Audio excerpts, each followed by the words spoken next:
So keep going teaching these texts. It's composed by Indian master Nagarjuna.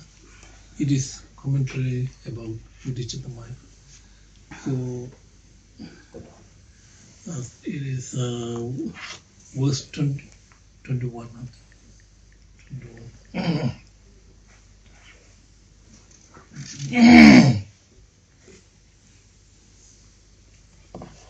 Is teaching about bodhicitta mind. The bodhicitta mind is it is altruistic mind,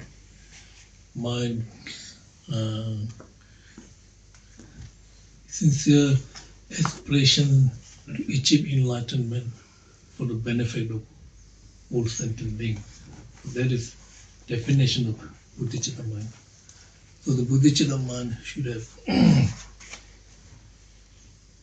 two aspirations to oneself, aspirations for others. Aspirations for oneself is desire to achieve enlightenment. In order to achieve enlightenment, you need to create aspirations for others. So it means developing compassion, loving kindness towards the other sentient being. You are able to generate bodhicitta mind.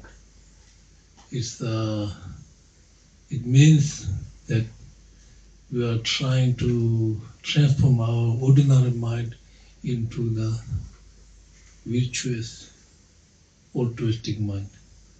So that bodhicitta should be something like that. And also very important, whenever we try to practice the Dhamma, we should have two activities.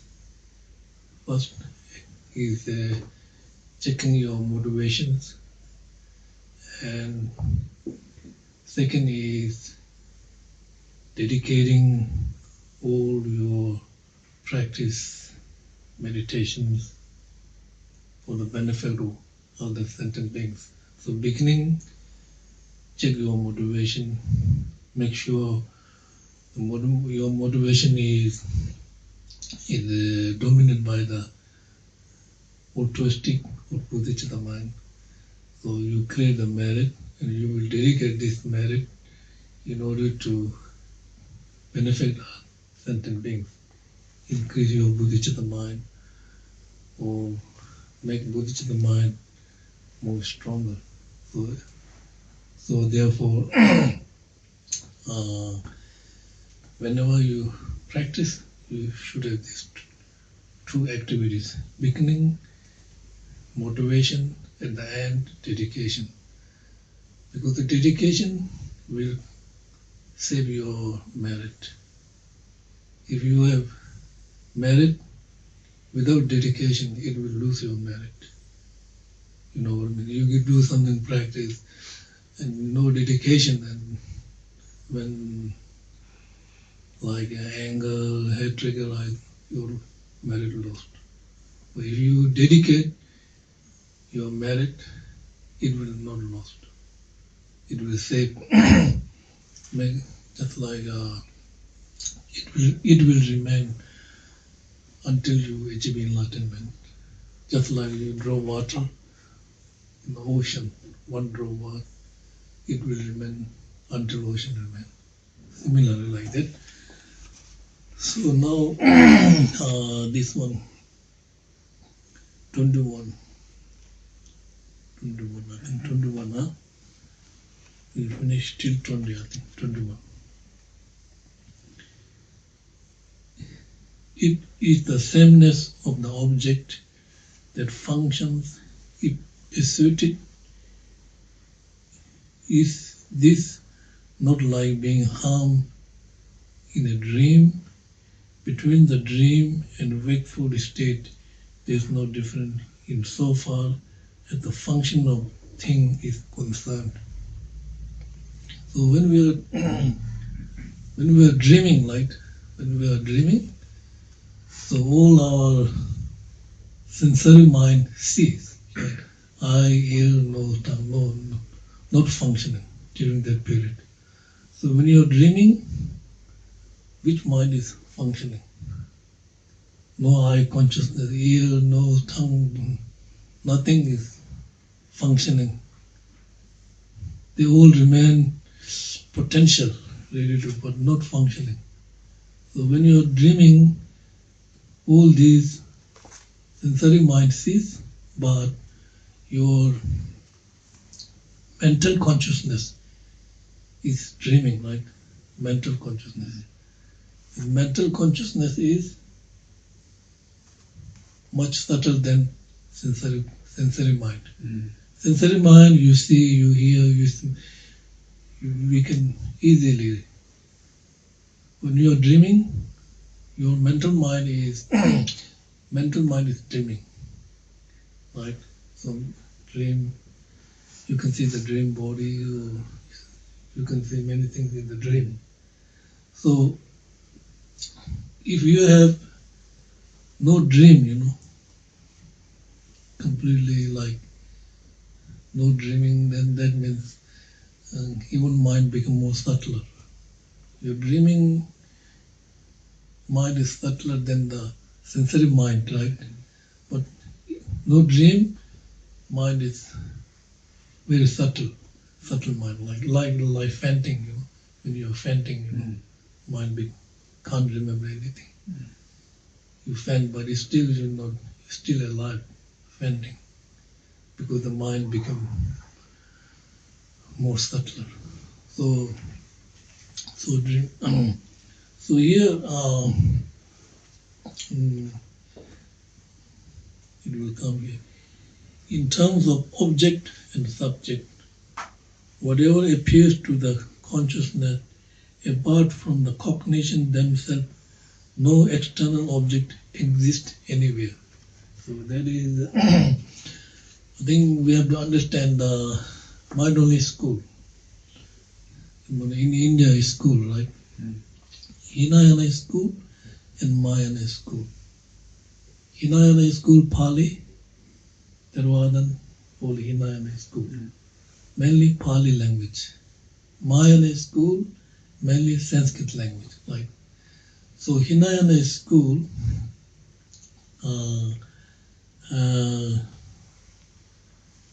two types of school, right? You understand?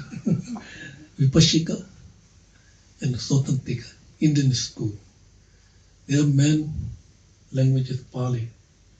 So they mainly practice Four Noble Truths, Eightfold Noble Paths, like that. And their view of emptiness, like each school have different emptiness. Hinayana school, Vipashika, Sutantika speak their way of emptiness. Mind-only school speak their way of emptiness. Then middle way school, two school coming from India, autonomy and the Madhyamika also have different types of emptiness. So here, object, when we talk about object and subject, right? Generally speaking, object means all external things are object. Subject means mind. Mind perceives the object, right? Object, subject. But here, subject, we have to remember seven awareness mind. Seven awareness mind. Everybody knows this. Lorik Din, very popular in Tibetan. Lorik Din means seven mind or seven awareness mind. We have this mind all the time. We have to know the meaning of the mind or the definition of these different types of mind. So seven awareness mind. First is direct perceiver. Like this is easy, right? Eye, ear, nose, you see, you hear. These are direct perceiver. Mental consciousness, direct perceiving object. So that is direct perceiver mind. So you don't need to proof. As soon as you see the object, you will recognize. Your eye sees something, you don't have to prove, oh, this is cup, this is whatever. But that is the direct perceiver mind. Second is inferential valid mind. Now this is inferential valid mind is understanding object through reason. You're not saying directly, but through reason you will recognize this is like that. Inferential valid mind is conceptual mind.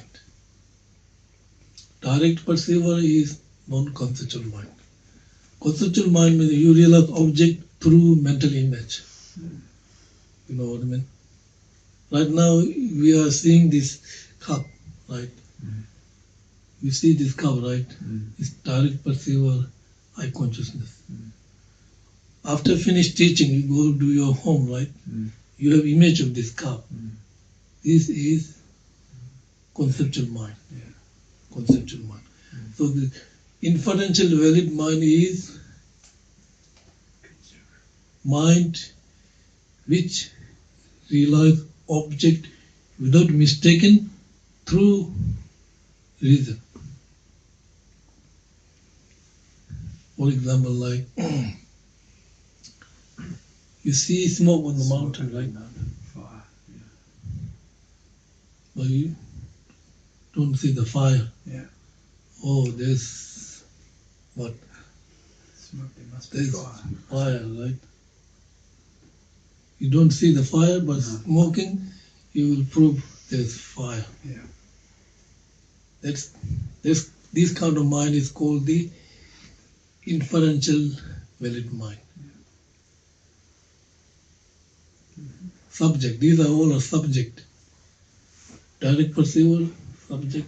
Inferential valid mind, subject.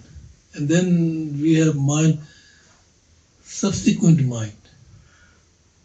Subsequent mind means you realize object, something you already realized, right? You realize this cup last week is subsequent mind. Because you are not realizing this object fresh. You already perceive this object. And now you are realizing this again, subsequent mind. Subsequent mind is you realize object not fresh, but something you realize again, double, It's subsequent mind. Then we have mind which is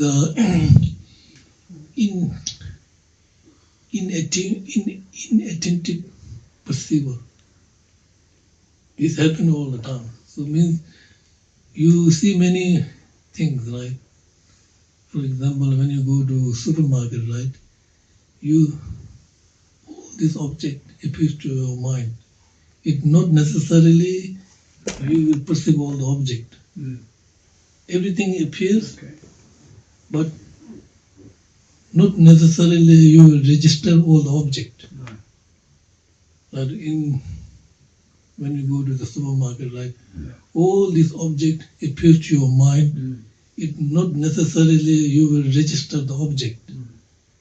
So that is inattentive perceiver. Object appear, do not register. Inattentive, nang lamang about Tibetan means nang appears, not register, do not recognize. This is one kind of mind. Then we have doubting mind, doubt. So this is easy, doubt. Then we have hesitation. Doubting mind is very good from the beginning, right? You have doubt, and then you may ask many questions, turn into the hesitation, and then become more subtler, and you will ask more questions, and it turn into the inferential valid mind, and then eventually turn into the direct perceiver mind. So doubt, hesitation, inferential, and direct perceiver mind. So doubting mind, and we have what we call the distorted mind. Distorted mind. So distorted mind is all this negative mind, hatred, anger, all the grasping, all the distorted mind. It means mind which will disturb your mind. But as soon as all this, distorted object appears, it will disturb your mind. Right? It will lose your awareness, and you are unable to judge the object, unable to distinguish the object. You know what I mean? So we need to understand this seven mind. Number one, direct perceiver. Number two, inferential valid mind. Subsequent mind, inattentive perceiver, doubt. We have this too. We have this mind.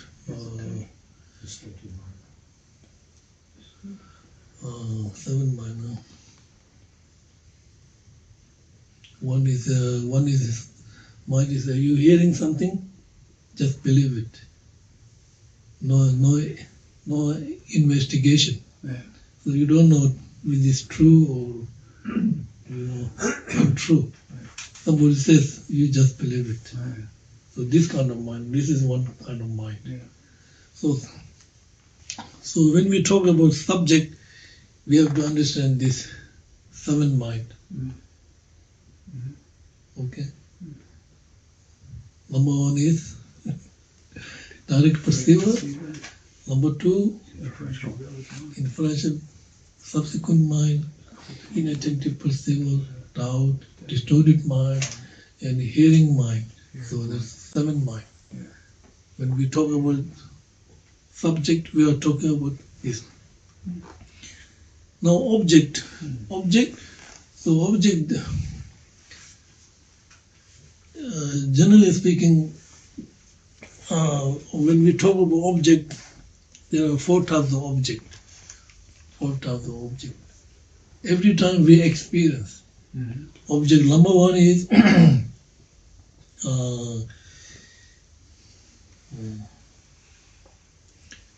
apprehend object. Number two is apprehended object. Number three is focused object. And number four is implied object. These four objects.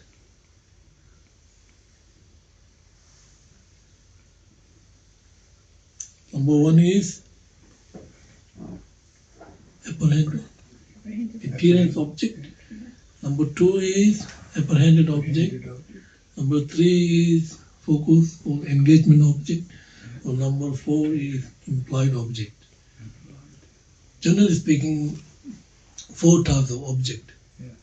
Like every time we contact the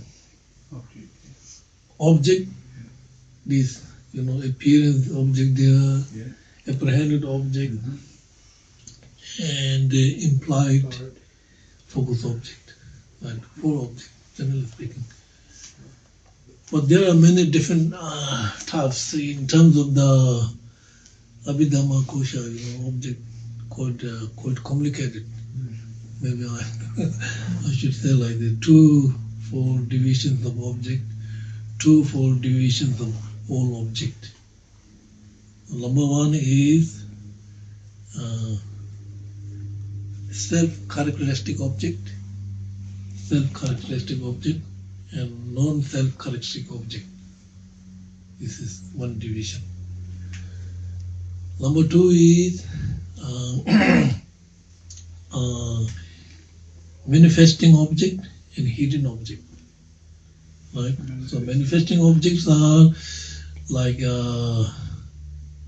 we see, we smell, we taste, all are manifesting to our sensory consciousness. The hidden object is have to prove. Like we can't see, but through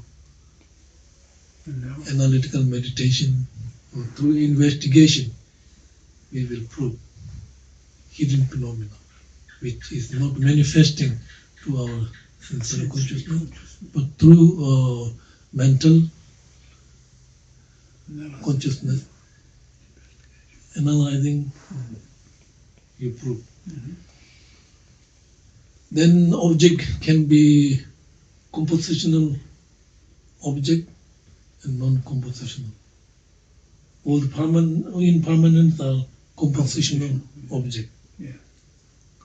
They all depend on cause and condition. Yeah. So compositional. Non-compositional objects are space and non-compositional object. Then object, we have object like negative object and affirmative object. Negative. Negative is say something you negate. You say, oh, this house is empty of elephant. So negative. Negative, right? Negating something. Yeah. So affirmative object is book, cup, all these are. Yeah. Fine. Then we have object like contradiction and non-contradiction. Contradiction, right? Contradiction means two objects oppose each other. So two objects oppose each other means very easy, right? Light oppose dark. This is a contradiction object.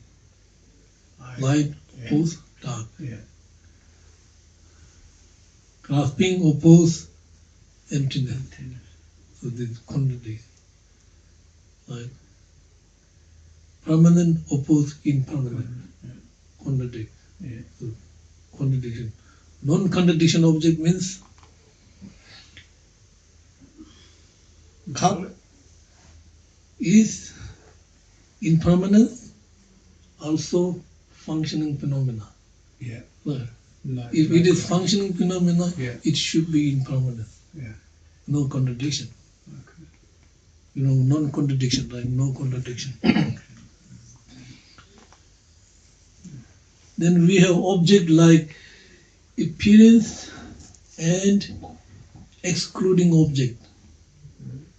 Appearance, so everything appears to your mind, not necessarily you register, right? Like object appears, not necessarily you will perceive the object or realize the object. Right?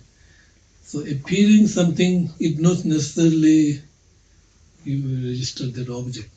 Many, right? Excluding object. Dispel. Excluding object means dispel something, like if there's darkness, as soon as light on, dispel the darkness. No darkness. Like exclude. And we have object like general and specific. General and specific. Yeah. General means general object. Tree is general. Yeah. Right. Then you can say apple tree, palm tree, all are specific.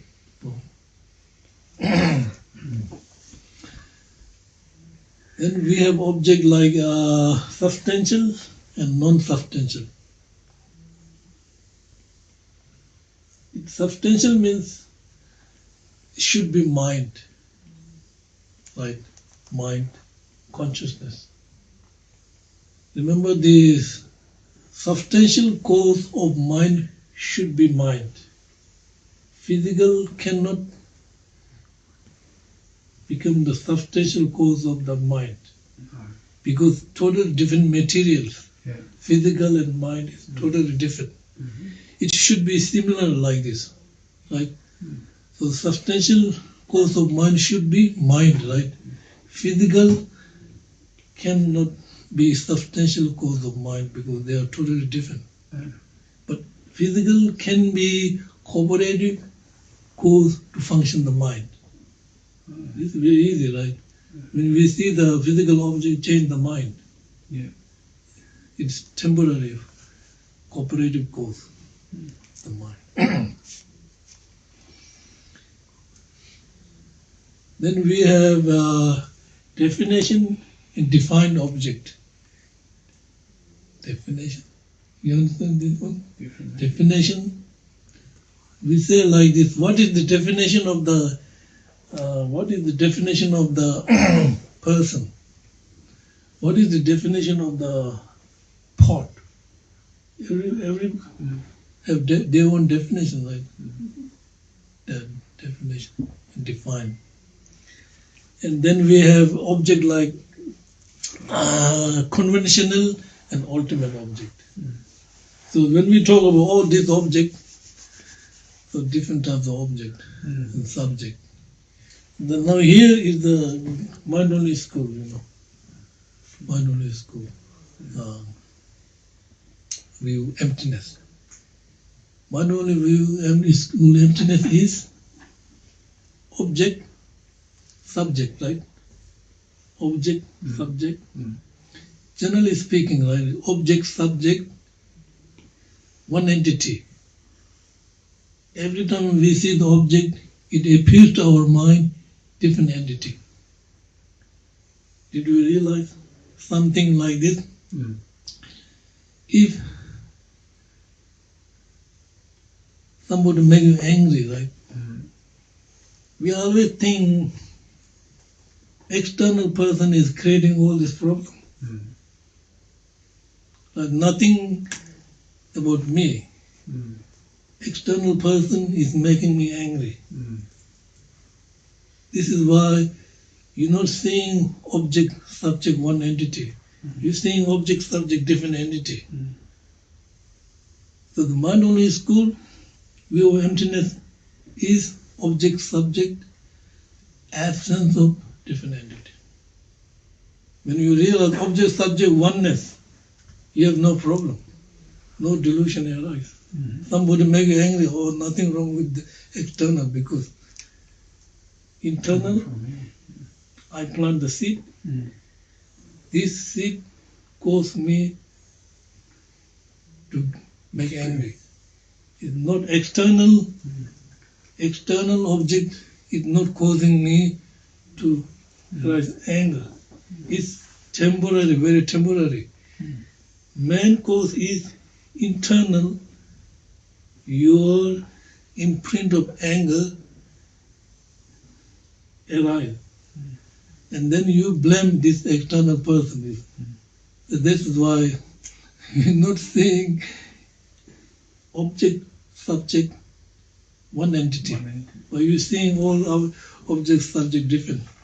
Nothing, outside is creating problem. Nothing, my mind, nothing wrong with me. This is why all this delusion arises. So the mind-only school, emptiness. Do you understand what I'm saying? Yeah. What is mind-only school, emptiness? Subject and Object, subject. Generally speaking, object, subject, one. Every time when we contact with the object, it appears different entity. It's just different entity. Because of this, all this problem, delusion arising. If you make object, subject, oneness, no problem. Nothing, So that's the mind-only school, emptiness. Talking about object, subject, and also they have external, empty. Object, external things cannot exist unless internal mind imprint arise. Yeah. Nothing is Yeah. existing from the object. Mm. Should have mind imprint, Mm. then object mind come together, Can appear. then things are functioning. Mm. But we don't see that way until we Yeah. realize That one. the mind on the scope. Too complicated, maybe just leave it there. Okay, I'll leave that.